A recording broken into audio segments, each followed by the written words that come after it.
नमस्कार दोस्तों, मैं प्रदीप चंदेल एडवोकेट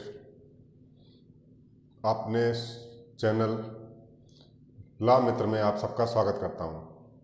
दोस्तों, आज हम यहां पर चर्चा करने वाले हैं मेंटेनेंस के बारे में। मेंटेनेंस पत्नी अपने पति से किन आधारों पर ले सकती है, कब मेंटेनेंस नहीं मिल सकता है और किन किन परिस्थितियों में मेंटेनेंस में बदलाव आते हैं, इन सारी जानकारियां आपको इस वीडियो में मिलने वाली हैं। तो दोस्तों, आइए हम शुरू करते हैं ये वीडियो मेंटेनेंस के बारे में। मेंटेनेंस सीआरपीसी की धारा 125 में प्रोविज़न किया गया है। इसमें 3 लोगों को मेंटेनेंस दिया जाता है, पत्नी को, बच्चों को और माता पिता को। इसमें बच्चे भी गवर्नड होते हैं और माता पिता भी कवर्ड होते हैं। कारण क्या है? लोगों की जानकारी इतनी ही है कि केवल मेंटेनेंस पत्नी ही ले सकती है, लेकिन ऐसा नहीं है दोस्तों। इसमें बच्चे और माता पिता दोनों हैं। बच्चे कौन कौन से? अधर्मज या धर्मज दोनों हो सकते हैं, नाबालिग और बालिग। नाबालिग बच्चे कोई भी हो, सभी ले सकते हैं। बालिग बच्चे वो ले सकते हैं जिनके पास मानसिक या शारीरिक रूप से कोई अपंगता है और वह अपना भरण पोषण नहीं कर सकते हैं, वो मेंटेनेंस अपने माँ बाप से ले सकते हैं। अब आते हैं माता पिता के बारे में।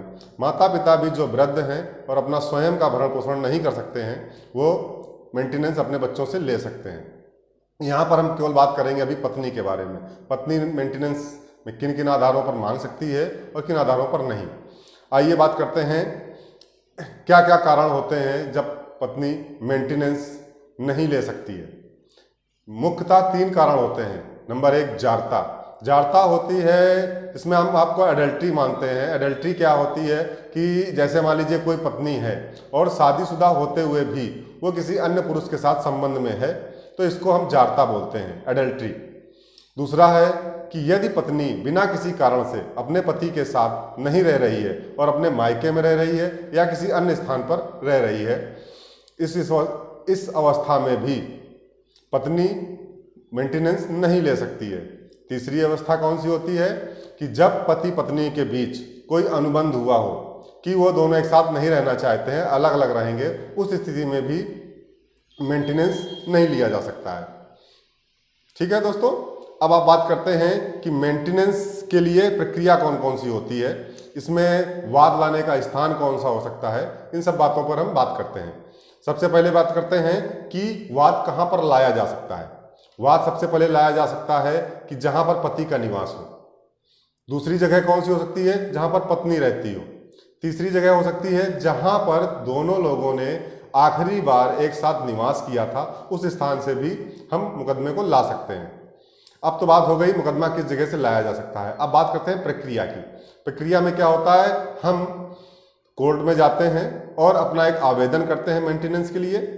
मेंटेनेंस में हमको उपयुक्त कारणों को बताना होता है कि किस कारण से हमें मेंटेनेंस चाहिए।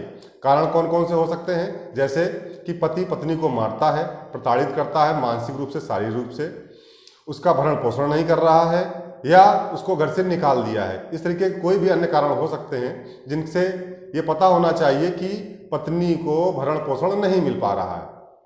ठीक है दोस्तों, अब आगे बात करते हैं कि प्रक्रिया की और कौन सी कारण होते हैं। अब आपने मुकदमा दाखिल कर दिया है, प्रक्रिया के लिए आपने एप्लीकेशन दे दी है।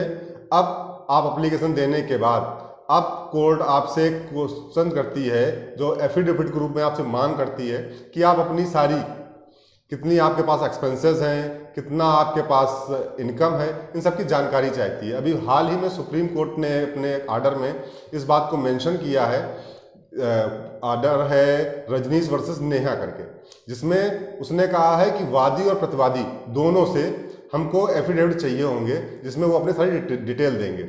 इन डिटेल में आपको बताना होगा कि आपकी अर्निंग क्या है, आपके पास लायबिलिटीज़ क्या हैं, आपके पास एक्सपेंसेस क्या हैं, इन सारी जानकारियों को देनी है। साथ में ही आपके पति के बारे में बताना है कि पति की इनकम क्या है, उनकी लायबिलिटीज़ क्या है, उनके एक्सपेंसेस क्या हैं, उनके पास एसेट्स कौन कौन से हैं, ये सारी जानकारियाँ आपको एफिडेविट में देनी है। अब दोस्तों, एक बात आती है कि जैसे मान लेते हैं कि हमारे द्वारा ऐसी जानकारियाँ हैं जो हमको प्राप्त नहीं हो सकती हैं, जैसे कोई व्यक्ति है प्राइवेट नौकरी कर रहा है और पत्नी चाहती है कि उसकी सैलरी कैसे पता चलेगी, तो उसके लिए एक प्रोविज़न है सीआरपीसी में, उसको बोलते हैं 91 सीआरपीसी की धारा है।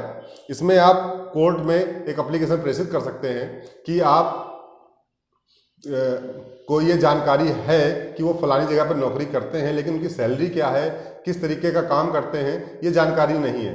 कोर्ट में आप एक एप्लीकेशन देंगे, कोर्ट अगर चाहेगी तो उस तरीके की सारी जानकारी उस विभाग से या उस कंपनी से वो मांगा लेगी।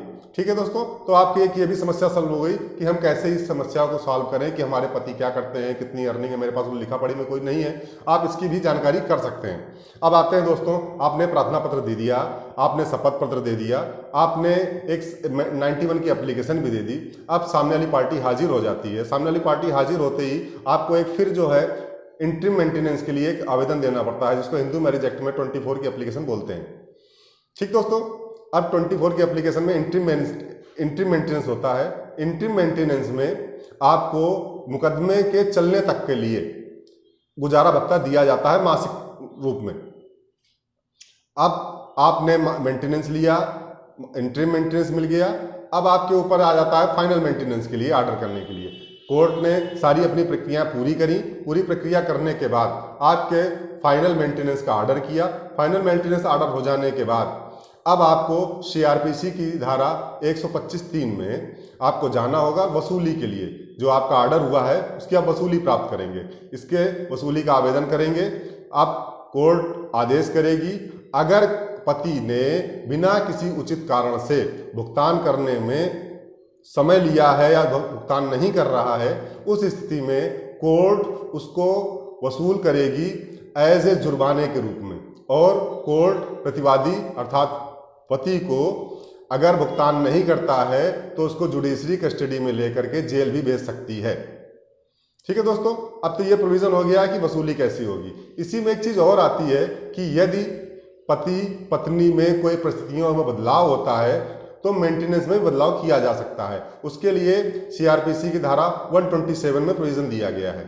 ऐसी परिस्थितियां किसी कारणवश चेंज हो जाती हैं जिससे भत्ता चेंज किया जाए, इसकी एक प्रार्थना पत्र देनी पड़ती है। जैसे मान लेते हैं कोई पति है, काम कर रहा है और उसकी नौकरी चली गई, या व्यापार है, उसका व्यापार खत्म हो गया। इस तरह की परिस्थिति होते हुए पति द्वारा ये एप्लीकेशन दी जाएगी कि मेरी ये परिस्थितियां हुई हैं और मेरा मेंटेनेंस जो बंधा हुआ है उसको कम कर दिया जाए या चेंज कर दिया जाए।